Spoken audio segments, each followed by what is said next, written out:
Zdravo, dragi moji! Danas ćemo spremati posne hurmašice ili ormašice, kako je već ko zove, nema to veze. Za ovaj recept bit će nam potrebne 2 čaše ulja, 1 čaša vode, 1 pecivo, 700 g brašna. To nam je za ormašice.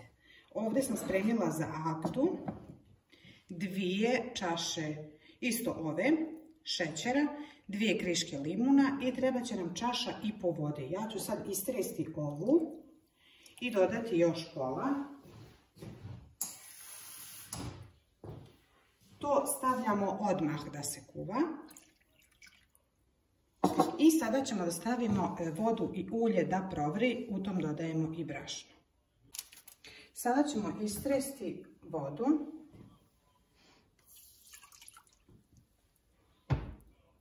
Ulje.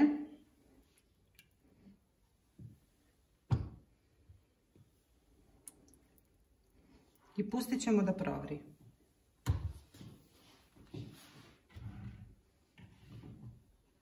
Za to vrijeme pomiješat ću pecivo i brašno.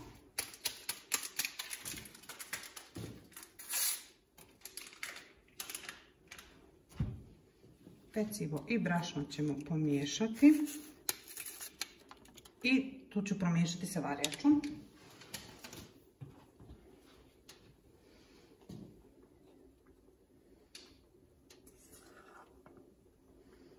Kada smjesa provri, mi ćemo isključiti šporet na laganije, odnosno nećemo skroz, stavit ćemo na pola i kuvat ćemo par minuta.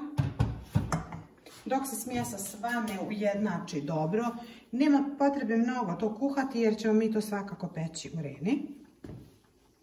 Za to vrijeme ćemo promiješati agdu. Čisto malo promiješate da se šećer rasporedi u... Ja sam to stavila u ovu malu zdjelicu jer nema stvarno potrebe mnogo.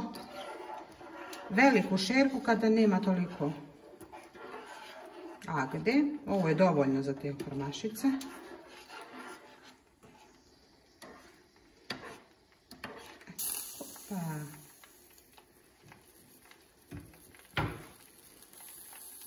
Meni voda već počinje da prokuhava.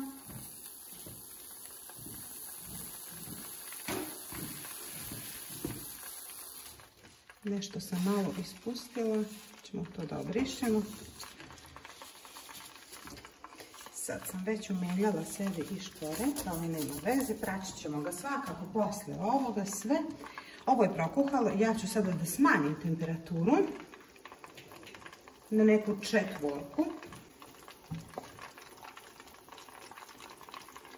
Prvo ćemo to promiješati i dodavat ćemo brašno. To morate odmah miješati da vam se to sjedini.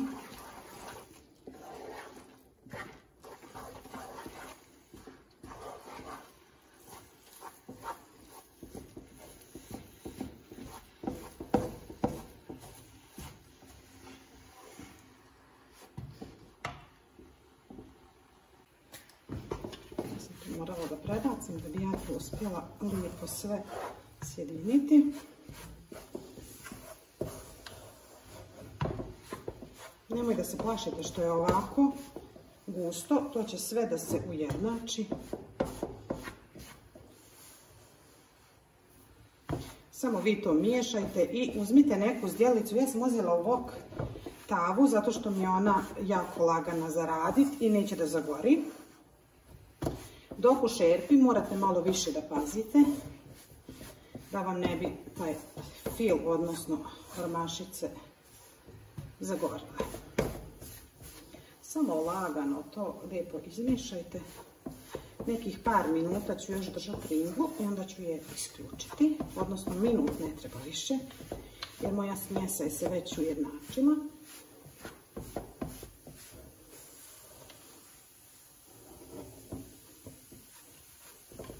Smanjit ću, pošto je provrelo, i za agdu, isto na 4, a ovo ćemo isključiti. Mi ćemo ovo sjediniti još malo kad se prohladi sa rukama. Važno je sad da je se svo brašno sjedinilo. Ono izgleda ovako malo kao suvlje, ali vjerujte mi neće da bude. Samo dok se to fino isprži.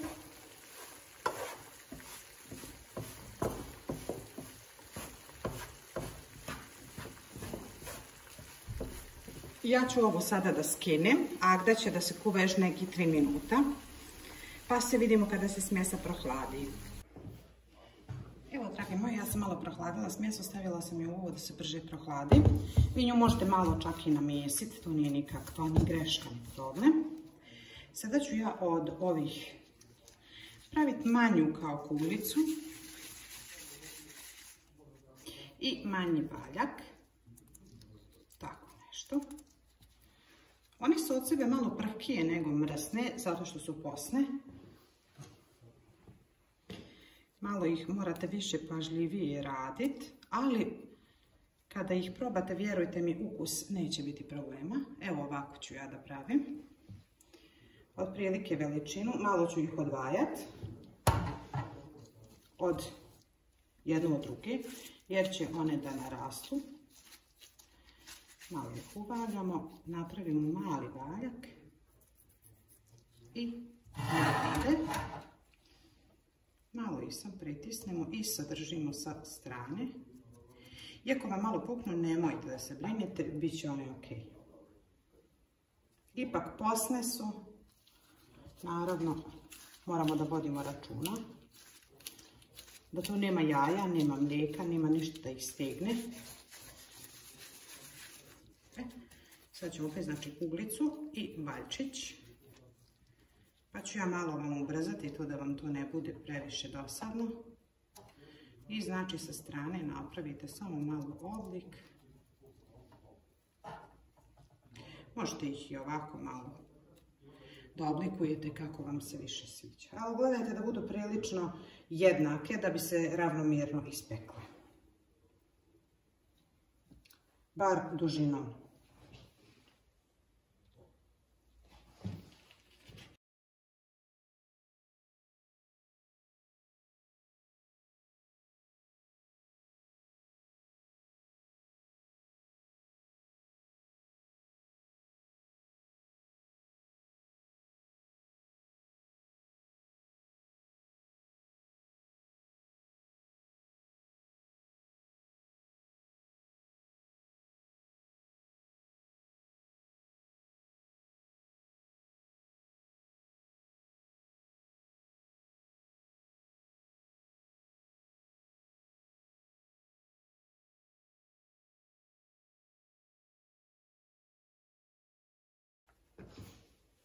Evo, moje hormašice su gotove, jedna fali, nije bilo dovoljno, ali nema to veze. One sada idu u renu na 200 stepeni dok ne dobiju zlatno žutu boju. Ja ću napisati otprilike koliko sam pekla da znate, ali vi pazite na svoje jer nijedna peć nije ista, tako da one idu sada. Vruće hormašice ćemo zaliti ladnom agdom, a to ću vam pokazati kada se ispeku. Evo, dragi moji, moje hormašice su gotove. Ja sam njih ostavila ovako, ne znam koliko se vidi boja, one su zlatno žute boje. Nisam ih previše ispekla, zato što su posne, da se ne bi posle raspadale, ali ispod su tako lijepo pečene. Znači, baš se vidi, one su ponegdje ovako sa strane da bude ovako izbočena ili nešto, ali ne brinite se, one su jako ukusne, tako da nemate brigu oko toga. Ja ću njih sada da zalijem ladnom agdom. One su vruće.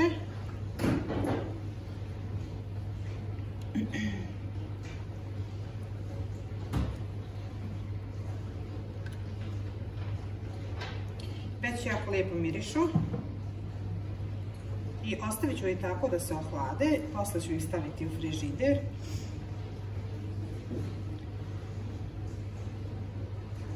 Treba nekih sat vremena da upije, ali najbolje da jedete ih sutradan, tada će najviše da budu mekane.